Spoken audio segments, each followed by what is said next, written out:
On the day the company rang the opening bell for its Nasdaq listing, my CEO wife, who had been married to me for 3 years but had never once shared a bed with me, held her lover's arm and announced our divorce.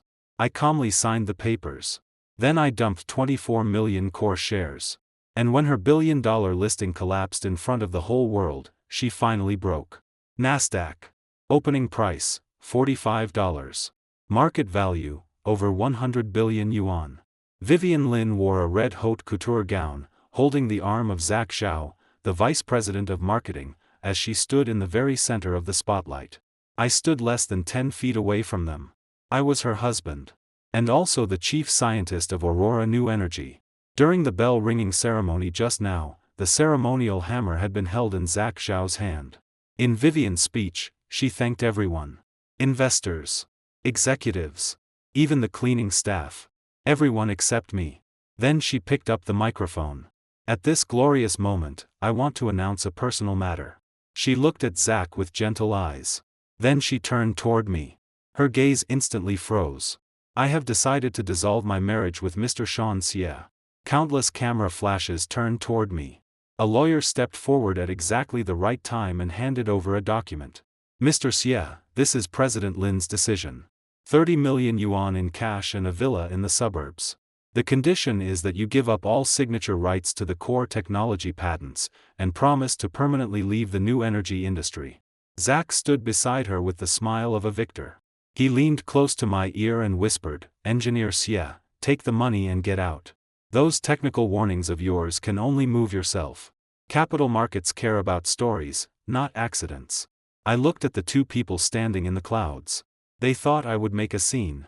They thought I would become hysterical because of everything I had given in the past 3 years. But I did not. I took the pen and signed my name on the divorce agreement. Good luck. Then I turned and left. The moment I walked out of the exchange building, I took out my phone and dialed a number. Do it. I would let them understand one thing. Some things, if I could give them, I could take them back. With interest. 3 hours earlier. At the bell-ringing ceremony. Vivian stood in the center position. Zach stood at her left. On both sides were the company's CFO and several top Wall Street investors. I was the technical founder of Aurora New Energy. The company's core solid-state battery technology had been conquered by my team after 1,400 days and nights in the laboratory. According to the original ceremony plan, should have been one of the people ringing the bell. But 5 minutes before we went on stage, Vivian's assistant stopped me. Mr. Xie, President Lin said your image is not very suitable for an international occasion. And Vice President Zhao is the marketing hero. Having him on stage will help the stock price more. The assistant pointed to the most remote seat in the second row. You can sit there. I looked at Vivian. She was helping Zach adjust his tie. She did not look at me once. So I sat in the corner. The bell rang. Colored ribbons fell. Reporters surged forward. President Lin, Aurora New Energy achieved a technological breakthrough in only 3 years. Who deserves the greatest credit? Vivian held the microphone, a confident smile on her face. Of course, Vice President Zach Zhao. It was his sharp market instinct that guided our R&D direction. Without him, Aurora would only be an ordinary battery factory. Applause filled the audience. Zach waved modestly. It was all President Lin's leadership. As for technology, as long as the direction is right, you can just find a few engineers and make it happen. Several old members of the R&D department sitting beside me clenched their fists until their knuckles turned white. They looked at me, eyes full of injustice on my behalf. I had no expression. After the ceremony came the thank you reception. Zach walked up to me with a glass of champagne. He had deliberately worn a white suit today, looking proud and triumphant. Sean Xie, why aren't you making toasts? He swirled his glass. Oh, I forgot. You're not good at socializing. You only belong in that laboratory full of chemical smells. Has the battery hazard been checked? I asked. Last week, I had submitted an emergency report. This batch of electrolyte had a 0.3% runaway risk under high voltage conditions. The probability was low. But once it happened, it would mean spontaneous combustion. I advised delaying the listing, recalling the batch, and retesting everything. Zach laughed lightly, full of contempt. Sean Xie, you really know how to ruin the mood. Today is a celebration, and you're still talking about that damn 0.3%? Do you know how much money we spent on publicity for this listing? That is a safety red line, I said. That is your red line, not Capital's red line. Zach leaned closer. To tell you the truth, Vivian never even read that report. She threw it straight into the shredder.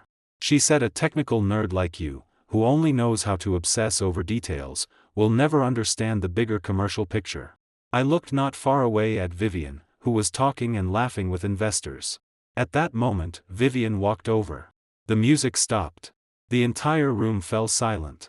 She stood in the center of the stage and picked up the microphone.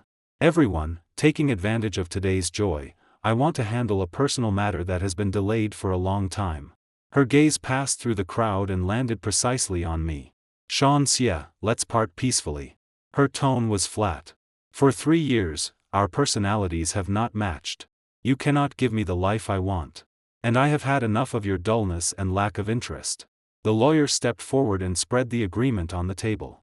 The terms were clear. Dissolution of marriage. The man would receive 30 million yuan in cash and 1 property.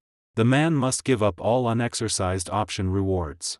The man must sign a non-compete agreement, forbidding him from battery RD for 5 years. Sign it, Vivian said. This is good for both of us. Zach is more suitable to stand beside me, both in life and at work. All around us were eyes watching the show. People whispered. So this is the husband who lives off her? I heard he married into the family. He only knows technology. 30 million and he's still not satisfied? If it were me, I'd kneel and thank her.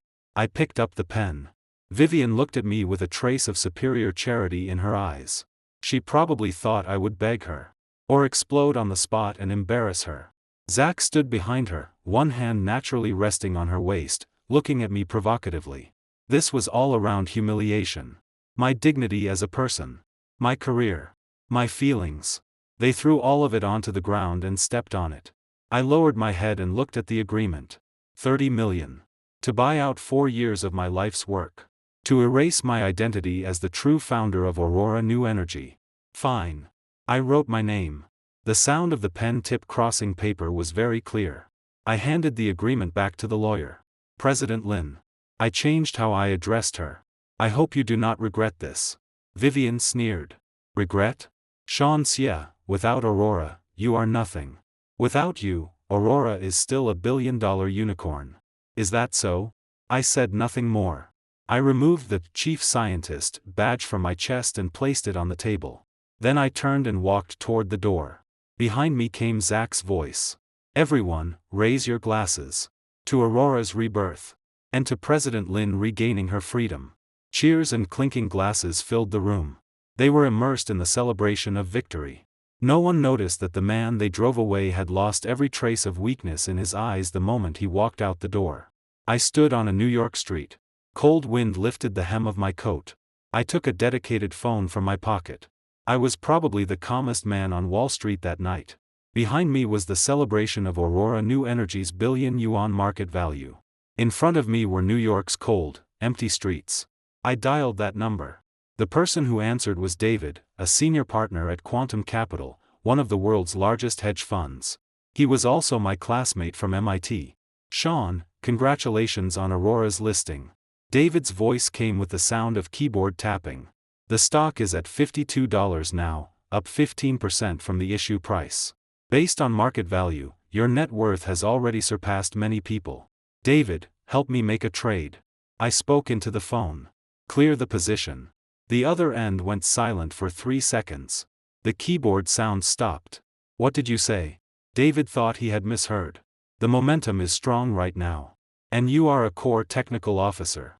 You have a 3-year lockup period. You can't sell. I have Class B shares. David inhaled sharply. So that legend was true? George Lin really gave those to you? Yes.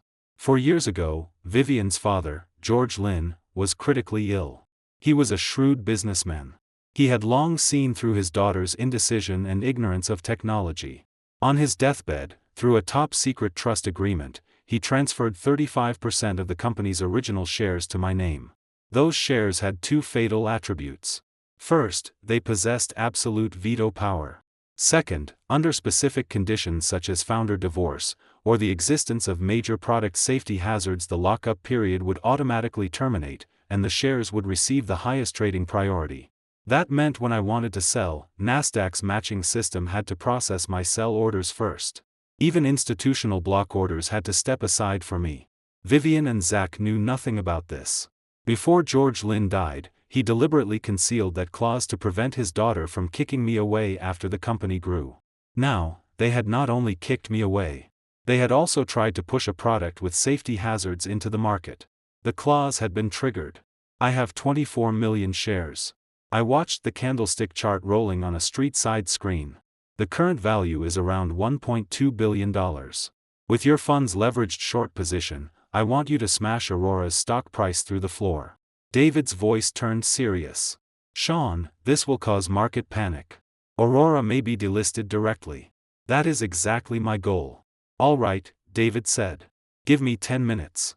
Do you want to sell slowly, or smash it directly? Sell 5 million shares first. Give them a little surprise. Then go all in. I hung up.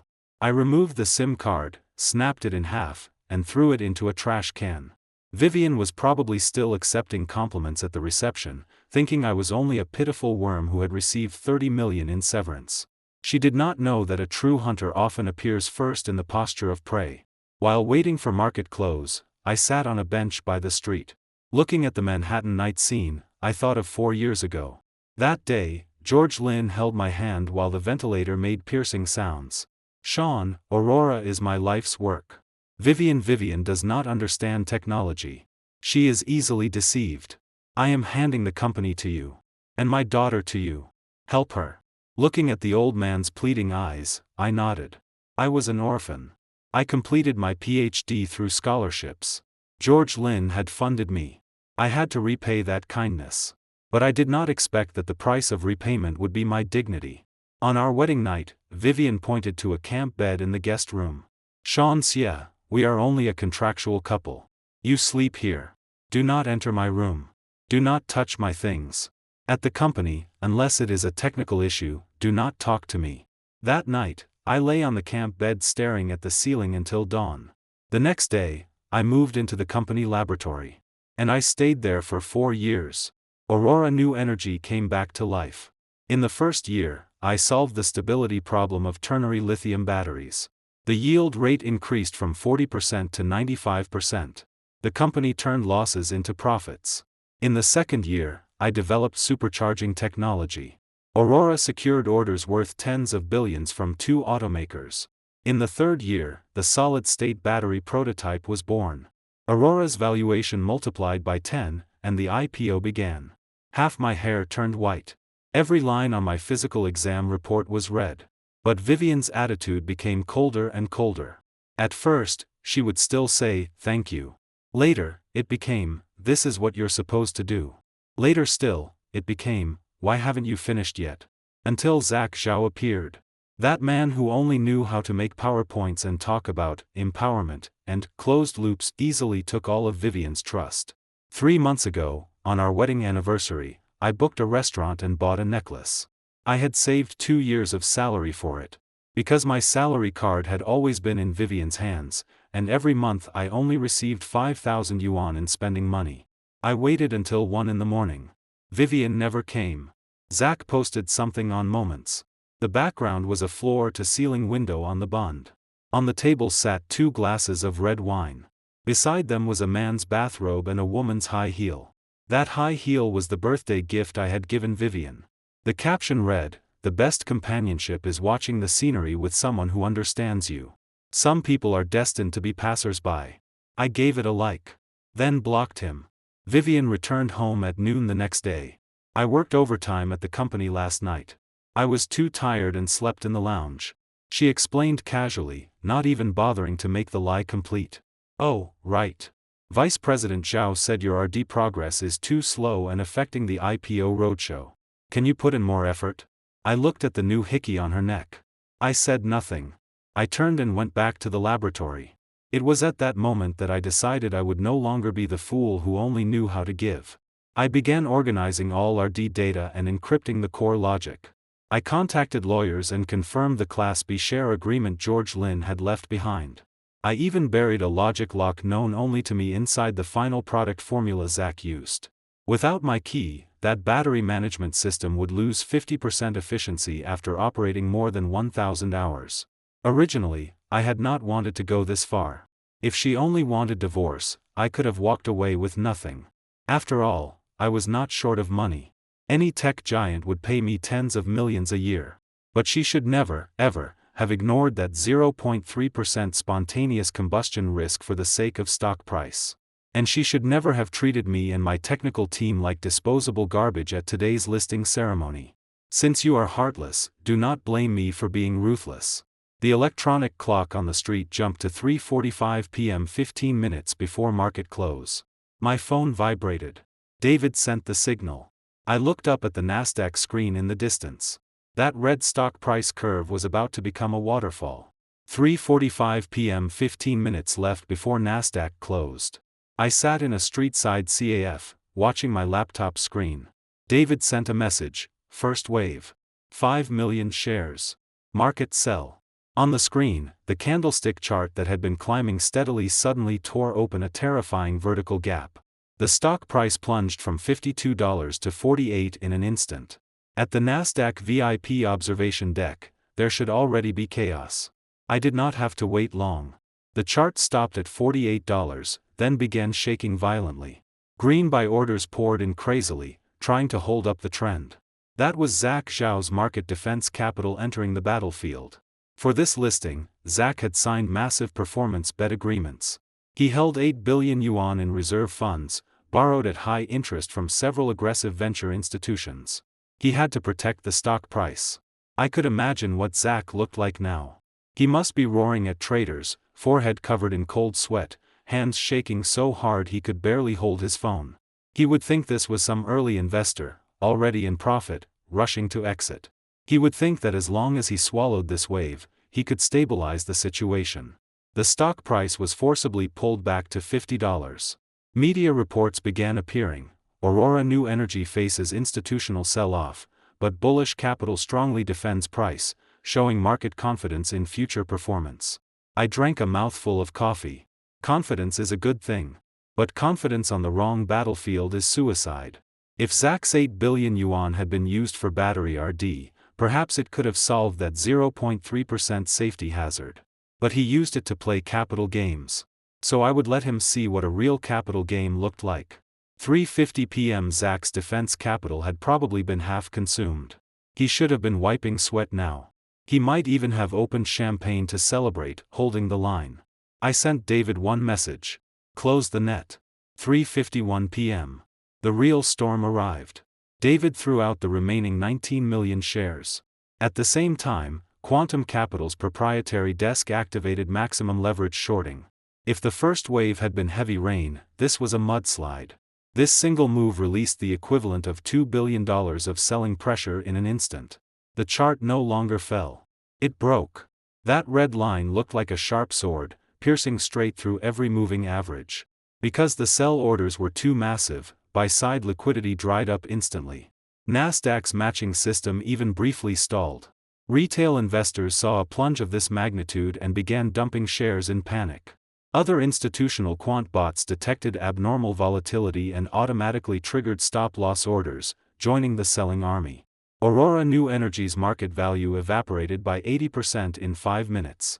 Zach Zhao was finished. A stock price falling below the issue price meant his performance bet agreement had failed. His 8 billion yuan market defense fund was not only wiped out, but had left him with a debt he could never repay. Vivian Lin was finished. As the legal representative of the company, the market value collapse and the soon-to-be exposed technical hazard would bring endless class action lawsuits and bankruptcy liquidation. 3:58 p.m. My phone rang. It was Vivian. I looked at the name flashing on the screen and pressed silent. At that moment, inside the exchange building, Vivian's face was pale. She had completely lost her image and was grabbing the exchange official by the collar. Halt trading. Why won't you halt trading? Someone is maliciously manipulating the stock price. Check it. Who is selling? The exchange official looked at back-end data, expression complicated. We found it. All large sell orders came from the same priority account. Who? Zach collapsed onto the floor, voice hoarse. The official looked at Vivian. According to filings, they are Class B special shares held by founder Mr. Sean Xie. Impossible. Vivian screamed. His shares have a 3-year lock-up period. Even a divorce can't unlock them that fast. Ms. Lin. The official coldly pulled up a document. The Class B share charter states clearly, when the company has a major safety hazard, or when a founder is forced to leave, the lockup automatically expires, and the account receives first priority trading rights. Vivian froze. She remembered the 0.3% explosion risk report she had thrown into the shredder. She remembered her arrogance when she announced the divorce on stage. Where is he? Vivian rushed out of the VIP room like a madwoman. Catch him. Don't let him run. She lifted the hem of her gown and ran through the hall. Lock down the company. Lock all exits. She shouted at security, find Sean Xie. Dead or alive, bring him back to me. She rushed to the first-floor lobby. The receptionist stammered and pointed at the revolving door. Ms. Lin, Mr. Xie left during the bell-ringing ceremony this morning. At exactly 4 p.m. New York time, Nasdaq closed. Aurora New Energy's stock price froze at 8.70. Compared with the 45 opening price, it had fallen over 80%. Total trading volume set a historical record. The market value collapsed from more than 100 billion yuan to less than 20 billion. I closed my laptop and stood from the CAF booth. Outside, the sky had darkened. Manhattan's neon lights lit up one by one. Those flashing dots reflected on the glass, looking very much like the final panic in Vivian's eyes. My phone vibrated in my pocket. Vivian's missed calls had accumulated to 47. Zach had called more than 20 times too. There were also company directors, investors, and media outlets. I turned the phone to airplane mode and put it into the inside pocket of my coat. On the road from the CAF to JFK Airport, I sat in the back of an ordinary yellow taxi and watched through the window as the city was left behind. 3 days ago, I arrived as Aurora New Energy's chief scientist to attend the bell-ringing ceremony. 3 days later, I personally sent this billion-yuan company into its grave. The taxi radio was playing financial news. Aurora New Energy suffered an epic collapse today, setting a record decline among Chinese concept stocks. According to reports, the crash is related to a massive share sale by former chief scientist Mr. Sean Xie. The SEC has now intervened, but Aurora has yet to issue an official response. The driver was a middle-aged Indian man. He glanced at me through the rearview mirror and asked in accented English, "Sir, did you buy that stock too?" "I bought $500. Lost it all today." I looked out the window without turning back. "I didn't buy it. But I know the man who sold." The driver sighed and asked no more.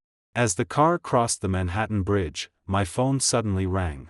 Not the usual phone I had set to airplane mode. Another black backup phone.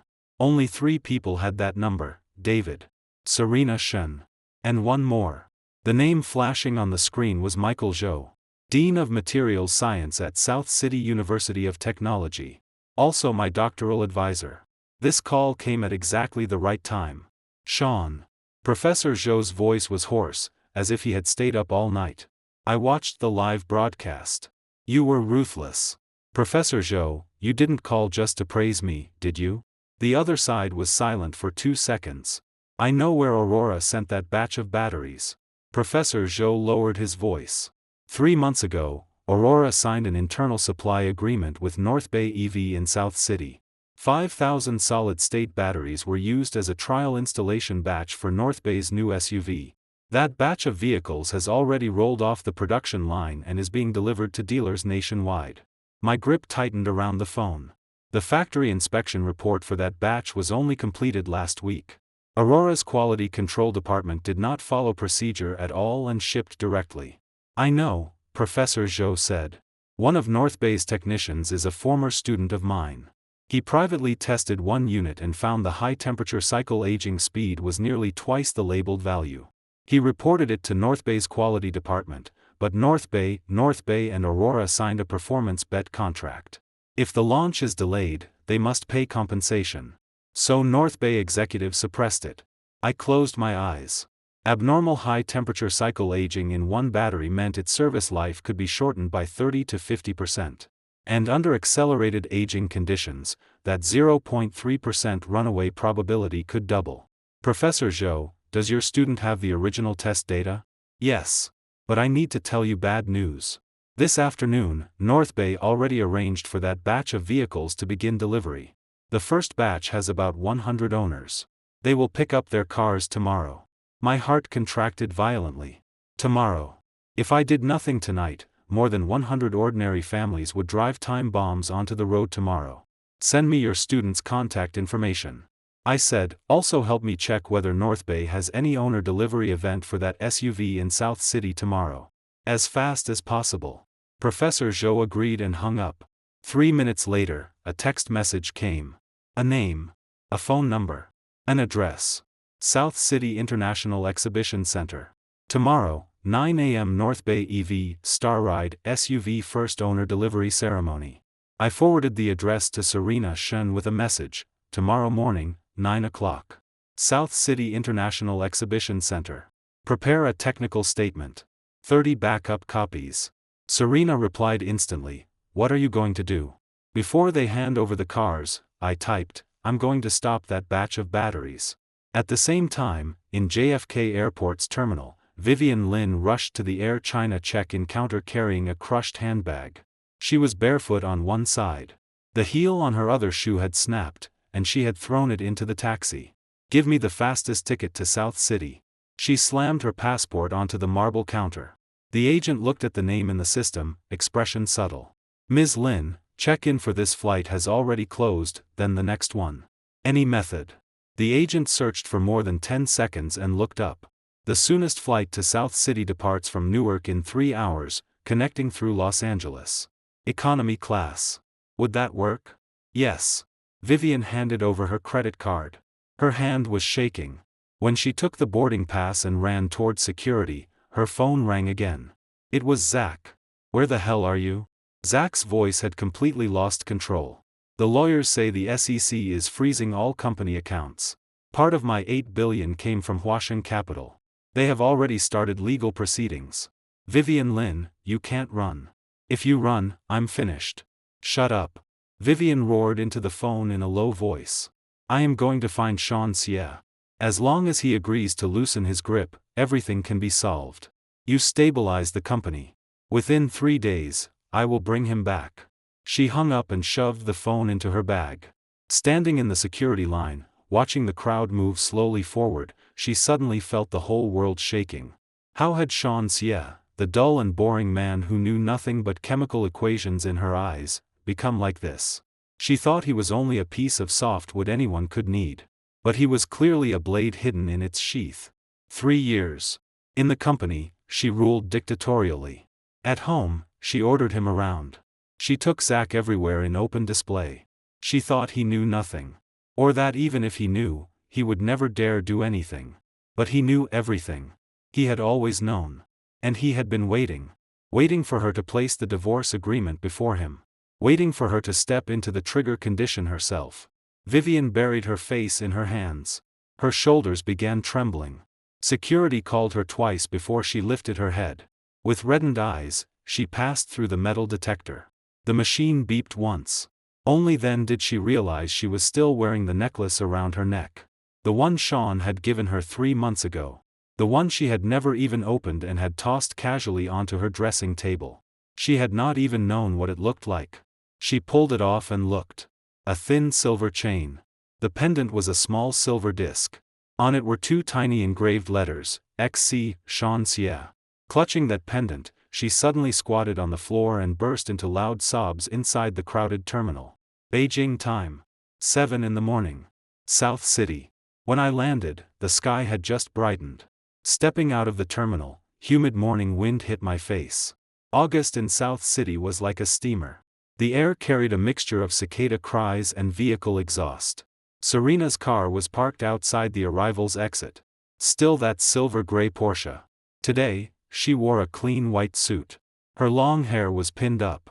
On her ear was a tiny recording pen. Are the materials ready? I opened the door and got in. Serena took a black briefcase from the back seat and handed it to me. 30 technical statements. Each one includes your original test data and the internal North Bay comparison report from Professor Zhou's student. Also, I contacted 3 authoritative third-party testing institutions in the new energy field. They are all willing to issue urgent verification. The fastest results can come out this afternoon. Thank you. I opened one file and scanned it quickly. What time does North Bay's delivery ceremony start? 9. We arrived early. The car started. Morning light shone through the windows, outlining Serena's profile in gold. She glanced at me through the rearview mirror. Sean, have you really thought this through? If you make this public at the delivery ceremony today, North Bay will hate you to the bone. That SUV model reportedly has more than 20,000 pre-orders. If you disrupt this, that model may be killed directly. Among those 20,000 cars, I said, looking out the window, if I don't stop them, more than 100 may catch fire. Battery combustion is not a small flame. Once it burns, the whole car burns. What if people are inside? Serena was silent for several seconds. Then she nodded hard. I knew you would say that. So I printed your technical statement in a large format cover version. Very visible. The car moved through South City streets. The early morning tech park still carried some quietness. Breakfast stalls along the road gave off white steam. Office workers in shirts lined up for soy milk and fried dough sticks. Everything was the same as usual. No one knew what was about to happen at the South City International Exhibition Center. 8:40 a.m. The car stopped across from the exhibition center. Through the windshield, I saw the red banner above the main entrance, North Bay EV Starride SUV First Owner Delivery Ceremony. Many people had already gathered beneath the banner. Sales consultants in red vests were arranging the sign in desk. On the table were rows of key boxes and flowers. 3 brand new silver SUVs stood on the display stage, their bodies polished bright. Labels on the windshields read, Owner Number 1. Owner Number 2. Owner Number 3. In front of the stage, the first row had dozens of white folding chairs. Most were already occupied. The future owners waiting to collect their cars all wore expectant expressions. Some were taking pictures. Some were talking to sales consultants about loans. One young mother sat in the second row holding her child. The child held a balloon printed with the North Bay logo.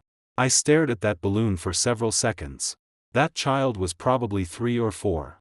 If he sat in a car with a faulty battery, and if it burned at some red light intersection, he would not even have time to unbuckle his safety seat. Let's go. I pushed open the car door. Serena followed behind me with the black briefcase. We crossed the street and walked toward the exhibition center entrance. A security guard stopped us. Hello. Today is a private North Bay event. Please show your invitation. I am Sean Xie. I looked into his eyes. Former chief scientist of Aurora New Energy. There are technical issues with the cars you are delivering today that must be explained on site. The guard froze and glanced down at the tablet in his hand. It probably had a guest list. Of course my name was not on it.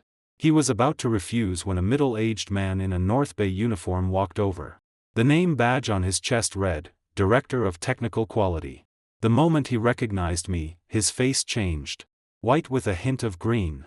As if a bucket of cold water had been dumped over his head. Dr. Xie? His voice stuck. Why are you here? Director Wang. I recognized him. 3 months ago, before that batch of batteries shipped, he had sat across from me during the acceptance meeting. At the time, I submitted the 0.3% risk report.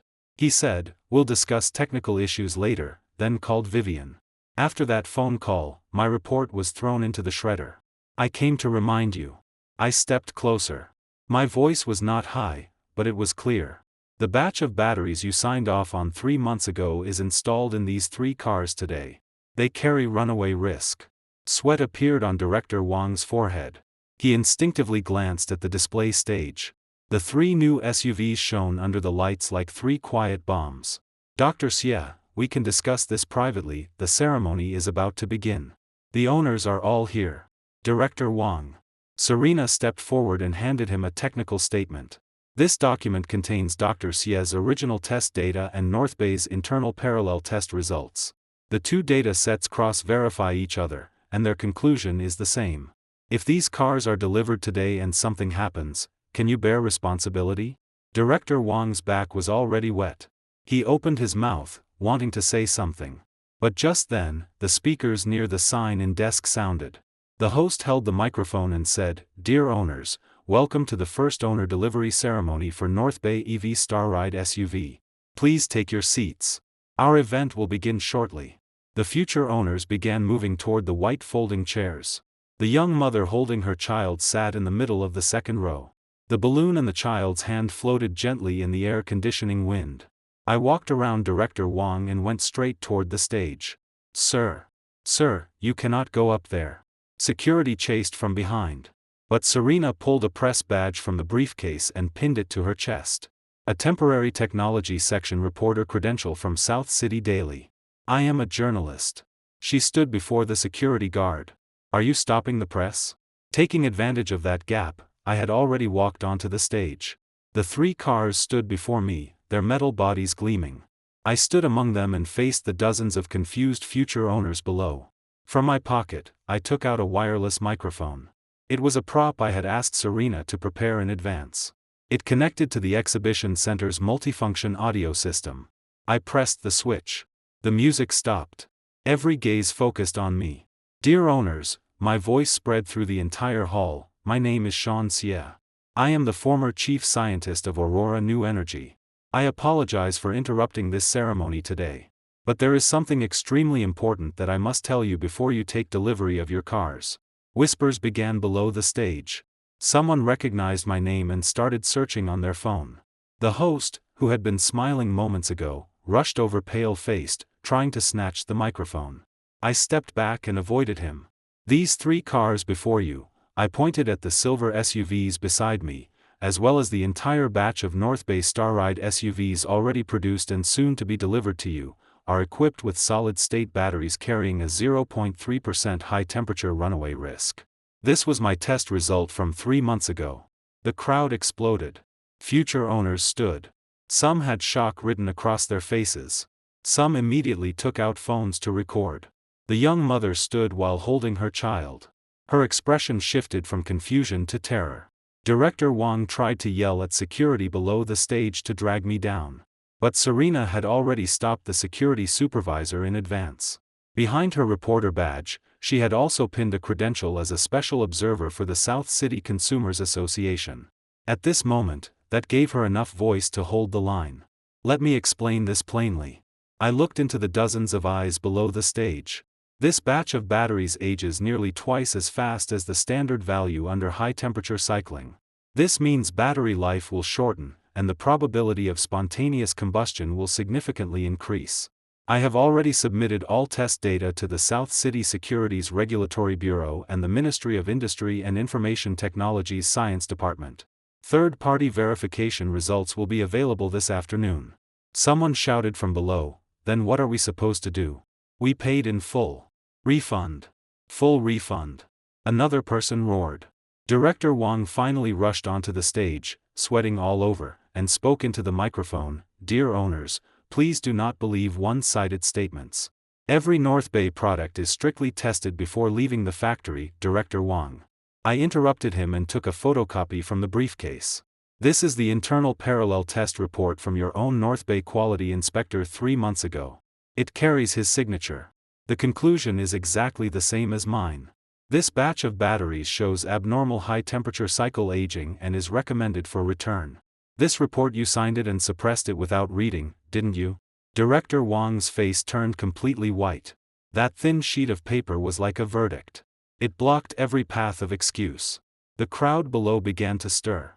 Someone rushed up to shove Director Wang. Someone was calling the police. The young mother was already crying while holding her child. Several owners surrounded her to comfort her. I stood on the stage and watched all of it. This was what I wanted. Before tragedy happened, I wanted every hidden danger exposed under the sunlight. Outside the exhibition center's revolving doors, police cars and fire trucks arrived almost at the same time. Serena had notified them in advance. She knew that today's confrontation would inevitably bring official intervention. Rather than respond passively, it was better to invite regulators to the scene from the beginning. Beyond the crowd, behind the glass curtain wall on the second floor of the exhibition center, a woman in a gray dress stood with one hand pressed against the glass. Her knuckles were white from too much force. Vivian Lynn. She had caught the earliest connecting flight from Newark. Waited 4 hours in Los Angeles. Then flew 12 hours through the air. Now, less than 20 minutes after landing in South City, she had rushed to the exhibition center to negotiate with Sean Xie. But the moment she arrived, she saw him standing on the stage, in front of dozens of owners and countless phone cameras, tearing away Aurora's final fig leaf. She looked at the angry owners below the stage. At Director Wang, stumbling backward under security protection. At the live stream cameras focused on Sean's calm and firm face. It was over. Everything was over. Her hands slid down the glass. The young mother rushed out of the exhibition center holding her child, crying sharply while calling someone. Vivian watched the direction she ran. Only then did she realize that the child had been sitting only 3 rows from the stage. The car he nearly sat in held the bomb Sean had stopped today. She crouched in the second-floor hallway, hugged her knees, and buried her face in her arms. Everything Sean did today was not for revenge against her. She suddenly understood. He was truly saving people. He always had been. She was the one who had been blind for 3 years, treating him like a disposable chess piece. After the delivery ceremony collapsed, when I left the exhibition center, a crowd had already gathered outside. Reporters. Passers-by. Live-stream influencers. Several streamers pointed their phone cameras at me and shouted, "Guys, this is the ruthless man who just destroyed North Bay's delivery ceremony today." I ignored them. Serena shielded me through a side door. We got into the car and drove away. After the car passed 2 blocks, Serena finally let out a long breath. My God. That scene was bigger than I expected. Did you see the back-end data? In just those 20 minutes, at least 6 media outlets started live streaming. Peak online viewers were almost 3 million. What is North Bay saying? Their PR department issued an emergency statement saying they are verifying relevant circumstances. Serena glanced at her phone. But their stock price has already fallen. North Bay EV in Hong Kong is down more than 10%. I leaned back in the seat and closed my eyes. I had barely slept on the plane last night. More than 20 hours of cross-time zone travel, plus the battle this morning, had triggered alarms throughout my body. But my mind was still clear. What next? Serena asked. Step 1, disclose all data. I already asked Professor Zhou to contact 3 domestic third-party testing institutions. Their urgent verification results can be ready before 3 this afternoon. Once the results come out, upload them directly to the National New Energy Quality Supervision platform. No need to go through any media. Let the public check for themselves. And step 2? Step 2, I opened my eyes. Is personal. I looked at Serena. Help me arrange a meeting with Vivian. Serena raised a brow. Meet her? You just destroyed her company completely. She probably hates you to the bone right now. She does not hate me. I shook my head. She should be afraid of me now. But afraid or not, we still need to talk. There is one thing only she can do. Voluntarily recall that batch of cars already sent out. Serena was silent for several seconds. You think she will cooperate? If she cooperates, Aurora can apply for voluntary recall and reduce legal responsibility. If she refuses, once the mandatory investigation results come out, she will be classified as intentionally endangering public safety. There is a big difference between 7 years and 20 years in prison. Serena looked at me for a while, then smiled. Sean Xie, the way you talk now is nothing like that tech nerd who stared at beakers in the lab. People change. I looked out the car window. Some are forced to change. Some deserve to change. That afternoon at 2. An old tea house in the suburbs of South City. The tea house was hidden in a narrow alley. Its entrance was small, with a faded wooden sign reading, Qingfeng Tea House. The owner was a retired teacher in his 60s. He only served 10 tables a day. Quiet and secluded. I arrived 20 minutes early. I sat in a window-side booth with a cup of tiguanyin in front of me. The tea soup was amber. Outside the window stood an old locust tree. Cicadas screamed so loudly they hurt the ears. At exactly 2, the curtain lifted. Vivian walked in. She wore a gray dress. Her hair was simply tied back. No makeup on her face. The dark circles under her eyes looked as if someone had punched her twice. The flats on her feet were stained with mud. She looked like a refugee escaping a disaster. When she saw me, her steps paused. Then she walked over and sat across from me. The booth remained silent for a long time. White steam from the tea rose slowly between us and was scattered by the hot wind blowing through the window. "You lost weight," she spoke first. Her voice was hoarse. "So did you," I said. "From New York to South City. You haven't slept in 30 hours, have you?" She did not deny it. She held the teacup with both hands and stared blankly into the tea. "Sean, do you know why I had to make Aurora list? Because you thought market value meant everything." "No," she raised her head and looked at me. Her eyes were bloodshot. "Because before my father died, he told me Aurora was the proudest thing he had done in his life. He told me to take it public. I only wanted to fulfill his last wish. But the way you fulfilled his last wish was by destroying the entire technical foundation he left behind." I looked into her eyes. "Do you know what the first factory rule was when George Lynn founded Aurora?" Vivian froze. "Safety first. Profit second." I said it for her. That factory rule was engraved at the gate of Aurora's old plant. Later, when you moved into the new headquarters, you removed it. You replaced it with a line of LED words, "Market value is dignity." Vivian's lips began trembling. She lowered her head. Her shoulders shook. Tears fell into the teacup, creating tiny ripples. "Sean." Her voice choked. "I was wrong. I really was wrong. Can you let Aurora go? That was Dad's life's work. Aurora is already finished." I said calmly. "From the moment you threw that risk report into the shredder, it was finished. You did not come to me today to save Aurora. You came to save yourself." She suddenly lifted her head. In her eyes were panic, shame, and the embarrassment of being exposed. "I can help you with one thing today." I said, "For the North Bay vehicles, you voluntarily apply for recall. Seal all remaining Aurora inventory batteries and hand them over to National Quality Inspection institutions for retesting. After you do that, your lawyer can request leniency in court." Sentence. Her voice was like a mosquito. "I will go to prison. If those batteries burn people to death, prison is not the only thing. It could be the rest of your life." I looked at her. "But if you initiate recall today, cooperate with the investigation, and hand over the full list of people who suppressed the risk report, you can reduce the sentence to under 5 years. Vivian sat there as tears rolled down one after another. She cried quietly. No sound. Only endless tears. Her fingers clenched the teacup until her knuckles turned white. Then she lifted her head and looked at me. "Sean, if I do these things, can you forgive me?" I looked into her tear-blurred eyes. 3 years ago, when she pointed at the camp bed and made me sleep in the laboratory. 1 year ago, when she brought Zach into the company. 3 months ago, when she came back with a hickey on her neck and lied that she had worked overtime. 3 days ago, when she stood on the NASDAQ stage and announced our divorce. All those images surged through my mind. Then I shook my head. "Vivian Lynn, you do not need my forgiveness. What you need is to take responsibility for the things you have done. I did not come here to be your redemption. I came to make sure no one dies because of your negligence." She closed her eyes.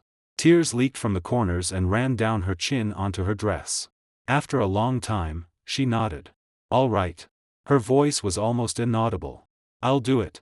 I'll do everything." She stood, held the edge of the table to steady herself, then turned toward the door. When she reached the curtain, she paused but did not look back. "Sean. That necklace," I opened it. "It was engraved with XC. I never had time to say thank you." She lifted the curtain and left. The cicada cries poured in again, filling the remaining silence. I sat where I was and drank the half-cold tiguanyin in one gulp. The tea tasted bitter. But the sweetness slowly returned at the root of my tongue. 3 days later, the South City Securities Regulatory Bureau held a special hearing on Aurora New Energy. The venue was the Bureau's main conference hall, large enough to seat more than 200 people. Every media seat was packed with reporters. In the back row stood 7 or 8 live stream cameras. Aurora's management. North Bay representatives. Third-party testing experts. Representatives from involved suppliers. Serena and I. All were present. Vivian, as Aurora's legal representative, was the first to testify. She wore a plain gray suit. Her hair was neatly tied behind her head. Her face showed no expression. But her voice was steady. She admitted that after receiving the risk report, she took no action. She admitted that she instructed the quality control department to release that batch of batteries in violation of procedure. She admitted that the IPO prospectus concealed key safety data. She also voluntarily submitted a list. Every person who had participated in suppressing the risk report, including Zach Zhao, Director Wang, and 3 other Aurora vice presidents. When she finished her final word, there was commotion below. Some applauded. Some cursed her hypocrisy. Some sneered, saying she was only avoiding the worst blame. Vivian stood on stage and did not argue. She returned the microphone to the stand and walked down. She sat in the witness section. Throughout the entire process, she did not look at me once. Next was Zach Zhao. When he was escorted into the hall by 2 bailiffs, he looked 20 years older. His suit was wrinkled. His beard had not been shaved for 3 days. The bags under his eyes were swollen like water sacks. His lawyer tried to argue that he had been unaware. But Serena immediately produced an internal email Zach sent to Vivian 1 week before the listing. The email clearly read, "I can have the PR team package that 0.3% risk as industry average. It will not affect the roadshow. Don't worry." The original email was projected onto the big screen. Zach's defense collapsed instantly. An investor below grabbed a bottle of water and threw it at him, but was stopped by bailiffs. "Zach Zhao, you cheated us out of millions. Pay us back." Zach curled up in his chair and covered his face with both hands. The bailiffs dragged him away. As he passed my seat, I heard him mutter something unclear. Probably words like, "It's over." By the afternoon, experts from third-party testing institutions announced the retesting results for that batch of batteries. The data was shocking. High-temperature cycle aging exceeded standards by 92%. Nearly double. In accelerated aging simulation tests, 4.2% of samples showed irreversible thermal runaway precursors at 800 hours. That initial 0.3% risk had multiplied more than tenfold under aging conditions. The entire hall fell silent. Everyone understood what it meant. If Sean Xia had not stopped those vehicles at North Bay's delivery ceremony, and if those 5,000 batteries had entered cars and driven for a few months, the spontaneous combustion probability could have soared close to 5%. 50 burning cars. How many lives would that be? At the end of the hearing, the Bureau official publicly announced, Aurora New Energy would immediately halt production and sales and fully cooperate with judicial investigation. Vivian Lin, Zach Zhao, and 7 other involved persons would be transferred to judicial authorities. North Bay EV, for failing to fulfill procurement and acceptance obligations, received a massive administrative fine and was ordered to recall all sold Starride SUVs. When we walked out of the hall, sunset had burned the entire South City sky gold and red. I stood on the steps outside the Bureau building, looking at the crowd of reporters below and the quiet traffic far away. Serena stood beside me and let out a long breath. "It's over." "Not yet." I looked into the distance. "There is still one thing left." "What?" "Open source licensing." I turned toward her. "I want to license the core solid-state battery technology to at least 3 domestic new energy companies for free. This technology cannot rot in a patent pool just because Aurora collapsed. It is useful to the entire industry." Serena smiled. "You really never keep yourself in your heart." "What's the use of keeping myself there?" I walked down the steps. "Come with me somewhere." "Where?" "Aurora's old factory. The first production line George Lin built is still there. I want to see it." By the time night fell, Serena and I stood outside the gate of Aurora's old factory in the suburbs of South City. The place had been abandoned for 3 years. The iron gate was rusted. The 4 characters of Aurora New Energy on the sign had fallen halfway off. From the workshop came the clattering sound of wind blowing across a sheet metal roof. It was empty, like another world. I pushed open the half-closed iron gate and walked inside. The yard was full of weeds. Rows of old factory buildings stood silently. Most windows were broken. Moonlight leaked through the holes, casting mottled light onto the floor. On the wall beside the main factory entrance, I saw the old bronze plaque Vivian had removed. After being taken down from the new headquarters, it had been thrown here. Leaning crookedly against the wall, covered in thick dust. I crouched and wiped the surface with my hand.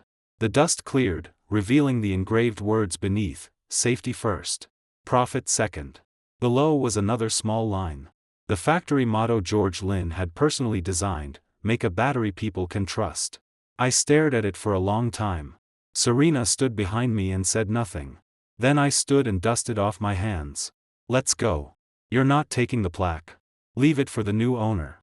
I looked back at the old factory under the moonlight. When I finish the open source licensing, this place will have people again. When they see this plaque, they will naturally know what should be done and what should never be done. We turned and walked out. At the gate, my phone rang. It was David calling from New York. "Sean, congratulations." David's voice carried a smile. "I saw all the domestic news. Beautiful work. By the way, there is something else. Aurora's bankruptcy liquidation has started. Although you sold all your Class B shares, the liquidation priority clause still gives you a seat in the bankruptcy distribution. You should receive around $20 to $30 million. Donate it for me," I said. "Donate it to a domestic new energy safety foundation. Set up a special fund specifically for testing battery products on the market." David was silent for 2 seconds. Then laughed. "All right. I'll handle it." After hanging up, I walked out of the factory gate. Night had fully fallen. The sky over South City's suburbs was clean, with scattered stars visible. Far away on the highway, car lights moved like a flowing galaxy. Serena opened the car door and asked, "Where now?" I got in and thought for a moment. Back to the lab. Professor Zhou found me a new office inside South City University of Technology's Science Park. He said it used to be an unfinished building, but it has been renovated now. Complete equipment, utilities included. Starting tomorrow, I'll form a new team. What will the new team do? Next generation solid-state batteries. I looked at the road ahead, lit by the headlights. The kind with zero runaway probability. The car started and drove away from the old factory. In the rearview mirror, the bronze plaque and the old workshops under moonlight grew farther and farther away, then finally disappeared into darkness. Wind poured in through the window, carrying the scent of summer grass. I rolled the window halfway down and let the wind strike my face. 3 days ago, in New York's cold wind, I snapped a SIM card in half. 3 days later, in South City's summer night, I breathed again. Aurora had fallen. But Aurora's true soul remained. That soul was on the bronze plaque. In George Lin's final teaching. In my experiment notebooks. As long as someone was still willing to make a battery people could trust, that soul would not die. And I was still on the road. 2 months later. South City University of Technology Science Park. Building A, 3rd floor. The laboratory had been renovated less than a month earlier. The white walls still carried a faint smell of paint. 27 workstations were arranged neatly in the open work area. On the desks sat new computers, oscilloscopes, signal generators, and rows of battery samples waiting for testing. By the window was a huge whiteboard covered with formulas, flowcharts, and project schedules. I stood before the whiteboard with a marker in my hand. Under the words, "zero runaway probability," I drew 2 lines. Everyone. I turned and looked at the 27 young people before me. They came from all over the country. Some were my old subordinates from Aurora. Some were outstanding graduates recommended by Professor Zhou. Several were senior hardware engineers who had left major internet companies. Their common trait was simple. They were all willing to accept salaries below market average to do something with a long cycle and high risk. In the past 2 months, I visited 6 battery factories, inspected 17 production lines, and spoke with more than 200 frontline workers. There is one conclusion I must tell you. The biggest problem in the domestic solid-state battery industry has never been in the laboratory. It is in production. Someone below nodded. Jake Zhang, the youngest of Aurora's old team members sitting in the front row, raised his hand. "Dr. Xie, do you mean quality control fluctuation during production?" "Exactly." I drew a curve on the whiteboard. What we make in the lab has a smooth performance curve. But once it reaches mass production, material purity, coating thickness, packaging seal integrity, if any step deviates by a fraction of a percent, the final battery performance can vary wildly. The root cause of Aurora's defective batch was here. Quality control standards were too low. The inspection process existed only in name. I put down the marker and looked at those focused eyes. So what we are going to build is not simply a better battery formula. We are going to build a complete traceability system. From raw material procurement to finished product rollout, every step of the data must be sent back in real time to a central platform. Algorithms will automatically compare it against standard values. Once any deviation crosses the threshold, the production line stops automatically. We reduce runaway probability to zero at the source.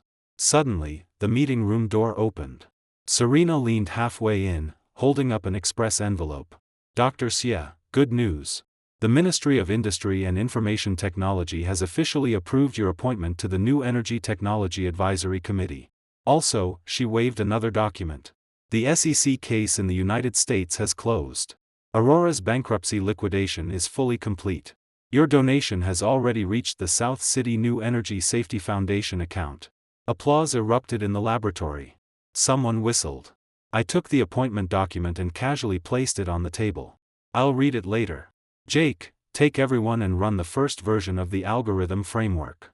Call me immediately if there's a problem.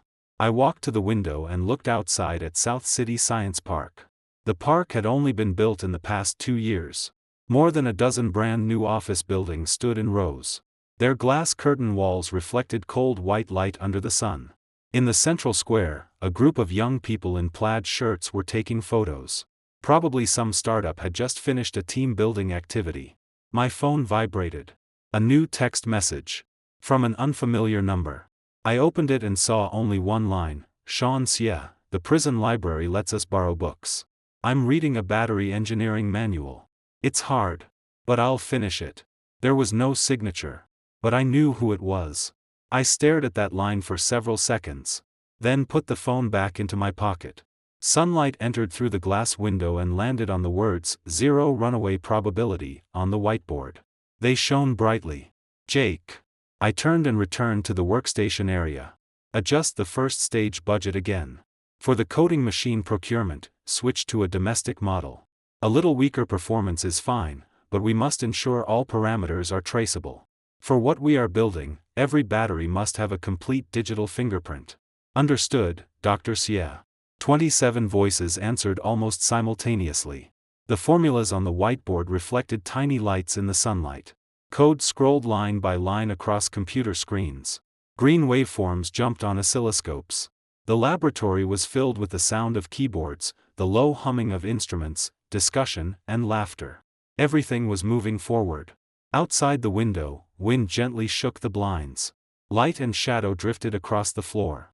Far away in the Science Park Square, the young people had finally finished taking pictures and were walking toward the office buildings.